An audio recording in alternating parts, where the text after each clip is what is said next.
He's the one that can create all from nothing to something. So let us pray and let us thank Him for each day. Waalaikumsalam warahmatullahi wabarakatuh. Ustadz, mohon nasihat kepada kami yang istrinya ikut bekerja kantoran. Kadang ada rasa rezeki berkurang jika tidak ikut istri bekerja. Di sisi lain, khawatir anak hanya punya waktu sedikit dengan ibunya. Syukran. Afwan. Al-Karim, bertakwalah kepada Allah. Allah sudah membuat aturan. Ada aturan di Quran.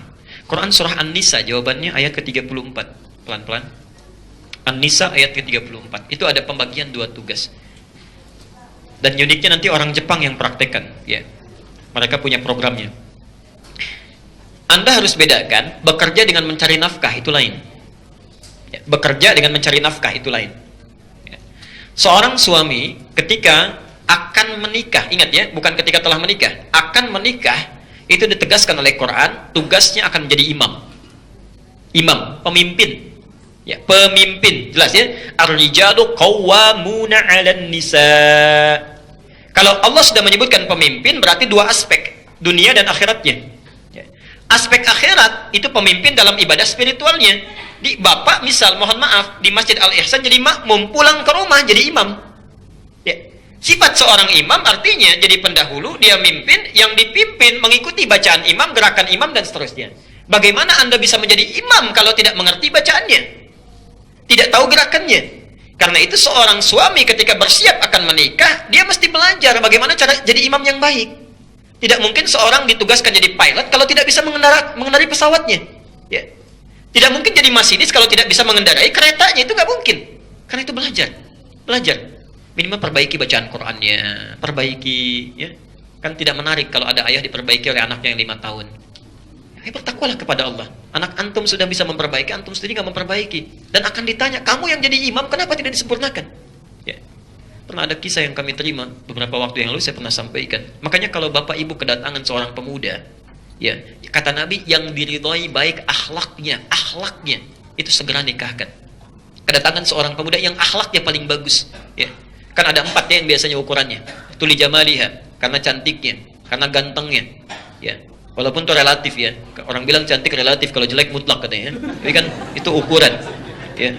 Yang kedua, hartanya. Ini seringkali salah memahami.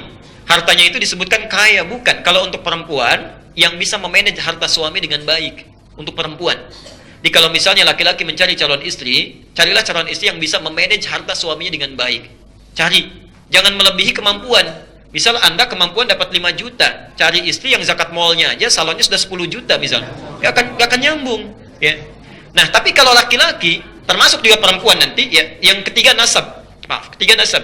Di satu, kecantikan, ya, keindahan. Yang kedua, itu harta benda. Ketiga, nasab. Asal muasal, keturunan dari siapa dia. Ditelusuri dari orang baik atau yang kurang baik, lingkungannya seperti apa, pendidikannya seperti apa untuk menyesuaikan. Tapi yang keempat, didiniha, karena agamanya, akhlaknya. Khusus untuk laki-laki, kalau ibu kedatangan seorang laki-laki, bapak, ternyata akhlaknya bagus, luar biasa, agamanya kuat, itu segera terima. Sayang kalau kehilangan. Taribat yada, Allah akan jamin beruntung dalam rumah tangganya. Ya. Tidak cukup dengan amin, cek dulu, lihat ya. Ada yang datang, lihat. Pernah ada seorang kiai kedatangan langsung 3 orang melamar. Saya dapat cerita itu kisah. Itu tahu, diperebutkan, nah perempuannya cantik, baik, ditanya kan, Masya Allah. 3 datang, kamu siapa anak pertama? Saya Anas pak. Ya udah baca surat An-Nas katanya. Bacakan An-Nas, kemudian selesai, ya sudah cukup bagus. Kamu nak yang kedua? Saya Torik pak katanya. Ya udah baca surat At-Torik. As-samai wa at-tariq. Selesaikan, baik, selesai. Yang ketiga belum ditanya udah pucat.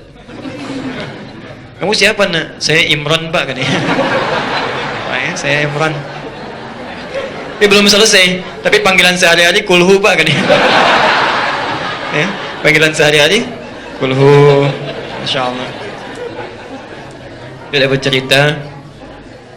Tapi masya Allah, mohon maaf, tapi ini nyata. Saya pernah sampaikan juga di sini. Tapi ini pertanyaan nyata waktu di Panjalu pulang ke Garut. Nggak tahu apa ada hubungan yang tidak dengan kisah ini. Tapi yang kedua ini pertanyaan yang real, nyata disampaikan. Ustadz, bagaimana hukumnya? Ada seorang pemuda menikah, dia nggak pernah baca Quran, cuma hafal surat Al-Ikhlas, Qul huwallahu ahad. Itu saja. Setelah menikah qadar Allah, diberi jalan oleh Allah. Ya, ibu mertuanya minta diimami di rumahnya. Nggak keluar dulu, subuh baca Qul huwallah. Begitu maghrib jahar Qul huwallah lagi. Ya.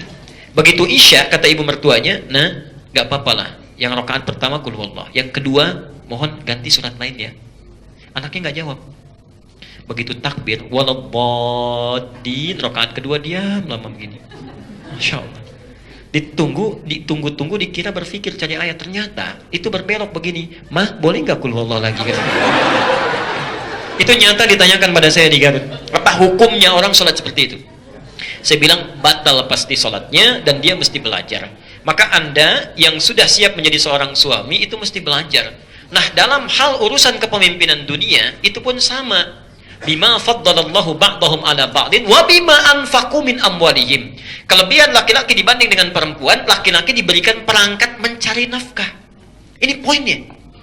Jadi kalau Anda ikuti petunjuk ini, nafkah ya, bukan bekerja, ingat, nafkah, nafkah. Jadi nafkah itu tugas yang melekat pada suami, bukan istri. Di rumah ada suami, istri, 3 orang anak, 1 orang yang bantu. Ya, misal. Jadi ada 6 orang. Begitu suami mencari nafkah, dilakukan sesuai petunjuk Allah, nanti Anda keluarkan lagi ayat yang lainnya. Bagaimana cara mencari nafkah?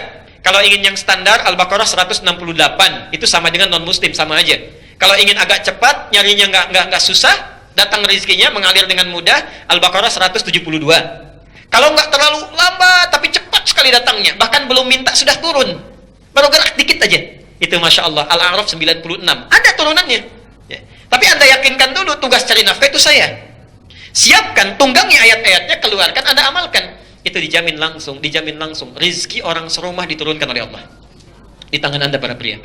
Rizki orang satu rumah, 6-6-nya. Tapi kalau dibalik, yang istri yang mencari nafkah, bukan bekerja ya, istri yang mencari nafkah, maka jangan harap rizki orang serumah akan diturunkan pada istri. Tidak. Hanya untuk pribadinya saja. Kecuali dalam keadaan tertentu. Makanya seorang perempuan yang bertugas mencari nafkah, selama suaminya mampu dia mencari, itu akan selalu banyak masalah di rumah tangganya. Dan selalu kurang. Selalu kurang. Karena keberkahan tidak masuk. Keberkahan tidak hadir.